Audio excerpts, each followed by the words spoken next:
साधकों ने केवल ध्यान में रोशनी, ध्वनि या आकृतियां देखकर सोच लिया कि उनका तीसरा नेत्र खुल गया है, लेकिन उन्होंने जीवन में करुणा, सत्य और त्याग नहीं पाया।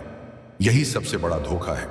अब शुरू करते हैं भाग 4, सहस्रार चक्र, आत्मा और ब्रह्म का मिलन।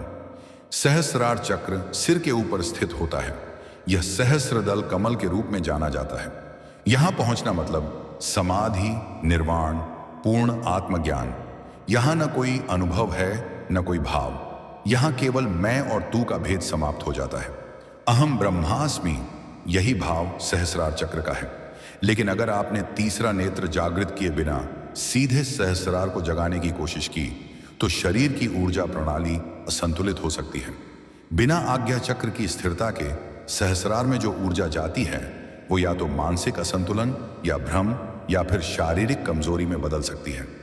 भाग 5, श्री योगानंद जी का मार्गदर्शन, चक्र जागरण की सही विधि। परमहंस योगानंद जी कहते हैं, ध्यान का उद्देश्य केवल अनुभव नहीं, परिवर्तन है। अगर ध्यान से तुम्हारा क्रोध कम नहीं हुआ, अहंकार नहीं टूटा, तो चाहे तुमको कितनी भी रोशनी दिखे, वह सब माया है। उन्होंने सिखाया कि चक्र जागरण एक क्रम से होना चाहिए।